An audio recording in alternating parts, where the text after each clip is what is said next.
I've had to go to the expert on this one, unfortunately. I do not know how to read a liar. Now, Steve here has been telling me some lies. I was just talking about it before, and I've had to get the expert, the body language expert, on the phone, Allan Pease. Good morning, Allan. Good morning, guys. How are you?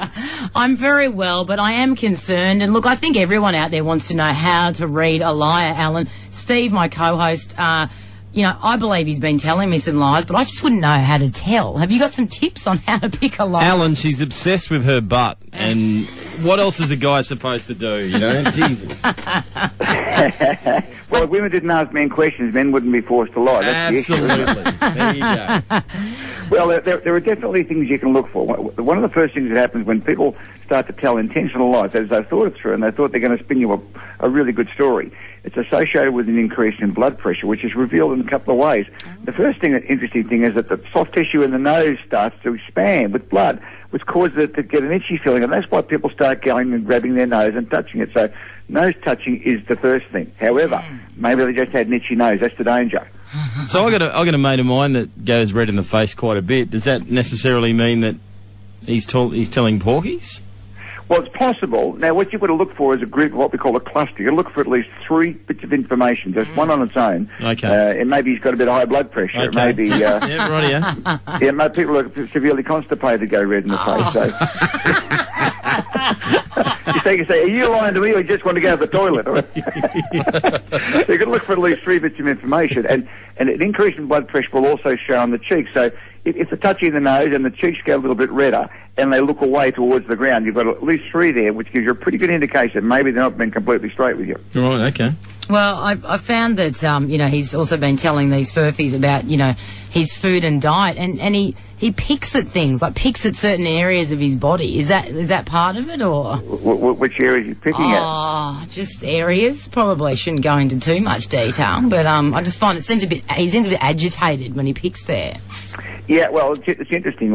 One of the interesting gestures that we identified a long time ago is when somebody disapproves of what they're seeing or hearing, they'll start picking imaginary pieces of fluff off their clothing. Is this sounding familiar? Allan, I'll just say this. Have you ever had sort of underwear that's not quite fitting right?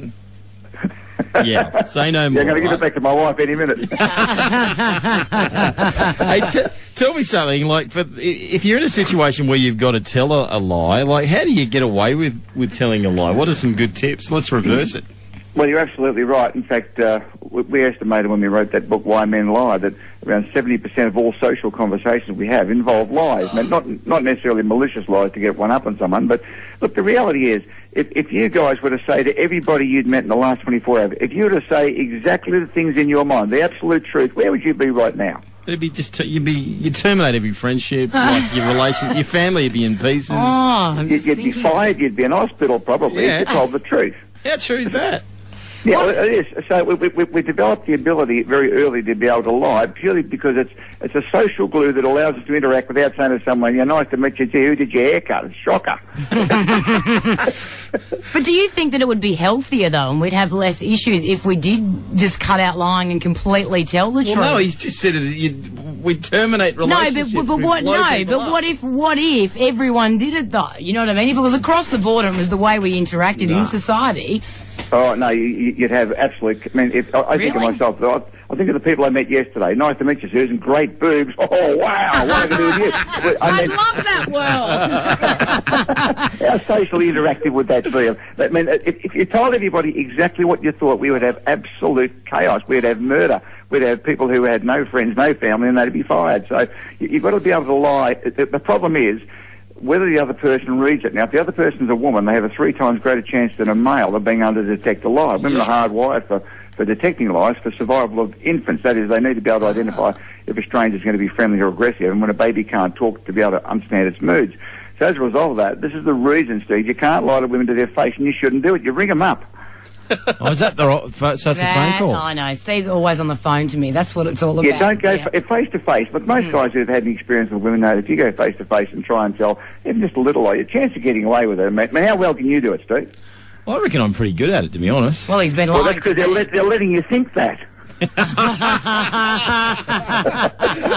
You had to ruin it for me after all these years. You're out, Steve. That's it. It's over. Alan, great to talk to you. We got a lot out of that, and also you got a new book out at the moment too. Is that right?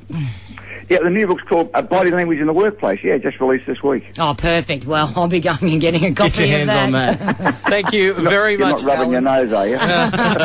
Actually, why don't we end this segment and I'll tell Sarah what I really think of the Oh, bum. no, that's okay. Let's go to a Yeah, song. you respect me in the morning, Go too. to a song. Now, Alan's details are at peaseinternational.com. It's please without the L, peaseinternational.com.